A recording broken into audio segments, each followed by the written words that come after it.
할렐루야. 에스겔 21장 말씀 함께 나누겠습니다. 에스겔 21장은 하나님께서 행하시는 일입니다. 그래서 하나님께서 이스라엘 백성에게 이렇게 행하겠다, 이 길로 내가 나아가겠다, 이렇게 말씀하시고 있습니다. 하나님의 행하시는 일은 공의를 말합니다. 세상은 엉망진창으로 자기들 마음대로 돌아가는 것처럼 보이지만 결국 하나님의 공의대로 되어지게 된다라는 겁니다. 그래서 악한 것은 심판을 받고 그 모든 생명은 땅에 묻히게 되는 것이 이 세상의 원리죠. 그것이 하나님의 공의를 따라서 이루어진다는 걸 기억하고 우리는 하나님 편에 서고 하나님께 소망을 둬야 될 줄 믿습니다. 21장 3절에 이스라엘 땅에 이르기를 여호와의 말씀에 내가 너를 대적하여 내 칼을 칼집에서 빼어 의인과 악인을 내게서 끊을지라 했습니다. 하나님께서 심판하시는데 의인과 악인을 끊는다 이렇게 얘기합니다. 그럼 악인만 끊지 왜 의인도 끊느냐? 그래서 인생이 보기에는 참 이게 이해가 안 되는 겁니다. 의인은 복을 받고 악인은 저주를 받아야 되는데 똑같이 지진이 나면 똑같이 지진을 당하고 똑같이 이렇게 무더위가 임하면 똑같이 무더위를 당하고 자연재해나 어려운 일들을 똑같이 경험하고 인생의 호흡이 단순히 그때가 되면 다 죽게 되는 그런 모양을 다 보죠. 그래서 의인이나 악인이나 똑같이 끊어지는 모양을 봅니다. 근데 이것이 정하신 바고 모든 인생이 다 끝날 때가 있다라는 거죠. 끝날 때가 있으니까 우리는 똑같으니까 아무렇게나 살아도 되느냐? 그렇지 않습니다. 사람들은 자꾸 눈에 보이는 결과들을 바라보고 그렇게 우리가 살다가 다 죽으니까 똑같은 거 아니냐? 이거 먹고 마시고 즐기자 이렇게 착각하는데 우리 앞에 하나님 계신 줄 알아야 되고 그 하나님 공의로 행하시고 우리가 의인의 삶을 살았느냐 악인의 삶을 살았느냐 하나님 앞에 가면 반드시 그것에 대하여 판단받게 되어 있다라는 겁니다. 4절에 내가 의인과 악인을 내게서 끊을 터이므로 내 칼을 칼집에서 빼어 모든 육체를 남에서부터 북까지 치리니 모든 육체는 나 여호와가 내 칼을 칼집에서 빼낸 줄 알지라 칼이 다시 고치지 아니하리라 했습니다. 칼이 반드시 뽑히고 다시 돌아가지 않는다. 무슨 말입니까? 하나님 심판을 시작하면 모두 다 망하게 된다라는 겁니다. 그러니까 하나님 밖에는 방법이 없다. 우리 인생이 죄로 말미암아 끊어질 수밖에 없는 그런 인생들이고 그 끊어짐은 우리가 생각하기에 의인이나 우리가 생각하기에 악인이나 구별이 없다는 거죠. 그래서 우리가 살아가다 보면 고난을 당하고 어려움을 당하고 때로는 왜 나는 죄를 짓지 않았는데 이런 어려움이 있느냐 이렇게 볼 수 있지만 인생은 다 똑같습니다. 그런데 우리는 하나님 앞에 서 있어서 하나님께서 결국 정산하실 것들을 믿음으로 바라봐야 됩니다. 이 땅에 사는 것에 사는 동안에도 하나님 은혜를 주시고 우리에게 응답하시고 채워주시면 감사하고 하나님 나라와 영광을 위해서 또 복음을 위해서 교회를 위해서 생명을 살리는 것들을 위해서 우리에게 인도해 주시면 감사하고 그렇지 못하면 어쩔 수 없습니다. 그런데 우리는 의인의 자리에 서 있어야 한다라는 거죠.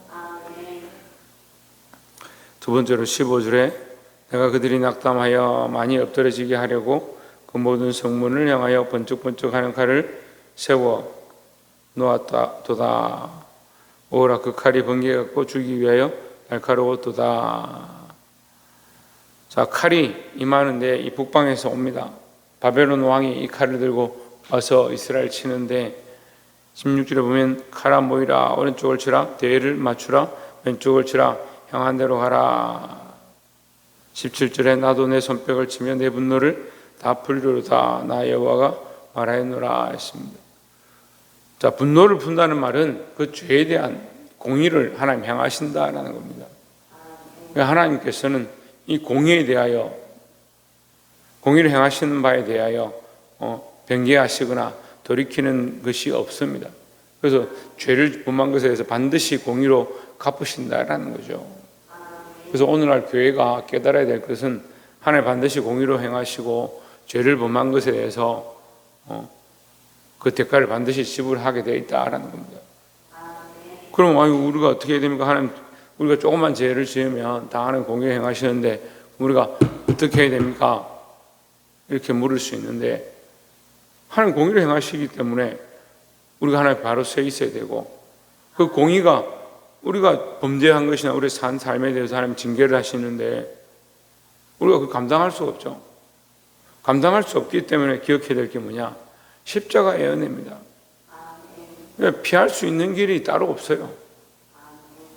예수 그리스도의 십자가밖에 없고 예수 그리스도의 보혈밖에 없는데, 참 인생이 한심하게도요, 말씀을 그만큼 배우고 하나님의 은혜를 그만큼 알고 그 십자가가 하나님의 사랑인 줄 알면서도 십자가 밑으로 피하지 않고 자꾸 어디 피합니까?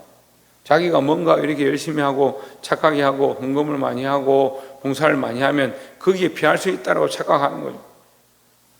하나님의 공의는요, 주저함이 없고 반드시 이루어지는데 피할 길이 없어요. 유일하게 우리가 피할 수 있는 길은 하나밖에 없는데 그게 뭐냐? 이 칼을 피할 수 있는 방법은 뭐냐? 예수 그리스도의 십자가밖에 없다라는 거죠. 모든 인생이 다 똑같습니다. 모든 인생이 다 죄인이고 모든 인생이 다 심판을 받아야 될 마땅한 그런 인생으로 살고 있습니다.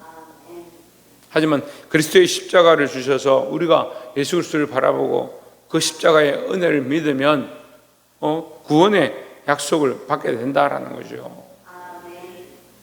여러분, 이 약속을 놓치지 않고 사시기를 주의 이름으로 축원합니다.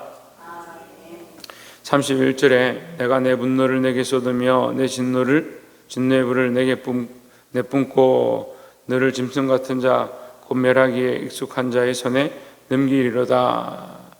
32절에 내가 불의 습과 같이 될 것이며 내 피가 나라 가운데 있을 것이며 내가 다시 기억되지 못할 것이니 나 여호와가 말하였음이라 하라 했습니다. 예, 이 말씀을 이렇게 보면서 이 말씀이 계시록 말씀과 참 많이 닮았다 이런 생각을 합니다. 바벨론 나라가 나오고 그 바벨론 나라를 통해서 심판하는데 너를 짐승 같은 자 곧 멸하기에 익숙한 자의 손에 넘기리로다. 멸하기에 익숙한 자, 심판이 가다가 주저하거나 공의가 가다가 주저하거나 너의 잘못에 대해서 하나님 징계하시는 것이 가다가 주저하거나 그렇지 않다는 거예요. 반드시 심판하고 반드시 징계하고 반드시 멸할 것인데 이렇게 얘기하는 겁니다. 그래서 우리는 이 말씀 보면 너무 두렵고 무섭고 방법이 없죠. 하지만 우리가 이 말씀을 보면 볼수록 우리가 십자가의 그늘 안에 있어야 되겠구나. 그리스도와 함께 그 십자가의 은혜를 내가 기억해야 되겠구나. 그 말씀을 깨닫게 되는 거예요. 말씀을 맺겠습니다. 우리가 의인이든 악인이든 우리의 삶이 나름대로 깨끗하게 살았든 착하게 살았든 사실은 그것으로 우리가 죄의 징계를 면할 수 있느냐? 하나님의 진노 앞에 살아날 자들이 아무도 없다라는 거예요. 이건 세례 우리가 문답에서 교리 문답에서 반드시 묻는 겁니다. 하나님 그 진노하심 앞에 우리가 살아날 자가 있느냐? 없죠. 근데 그런 관점이 안 되어 있으니까 말씀을 이렇게 접하면 하나님 공의시다, 의인은 악인은 다 멸망시키신다, 반드시 그 앞에 살아날 자가 없다, 우리가 다 망하게 되어 있기 때문에 그 앞에 우리가 회개하고 정신을 차려야 된다, 이렇게 하면 잘 이해를 못하는 거예요. 우리가 구원받을 수 있는 유일한 길, 우리가 재상을 받을 수 있는 유일한 길, 그 길은 예수 그리스도의 십자가, 그 십자가를 믿고 나를 위해 죽으신, 나를 위해 그 죄의 대가를 지불하신 그 유일한 통로, 그 십자가의 길밖에 없습니다. 그러니까 나의 의나 나의 어떠함으로 우리가 구원을 받는 것이 아니다. 하나님의 공의 앞에 우리가 예수 그리스도의 그 은혜, 그 죽으심을 본받아서 늘 기억하고 믿음으로 살아서 그것이 유일한 길이고 구원받는 길이고 우리의 죄 사함을 얻는 길이고 우리가 생명의 살림을 받을 수 있는 유일한 길인 줄 기억하시고 믿음으로 살아 승리하는 저와 여러분 되시기를 주의 이름으로 축원합니다. 기도하시겠습니다.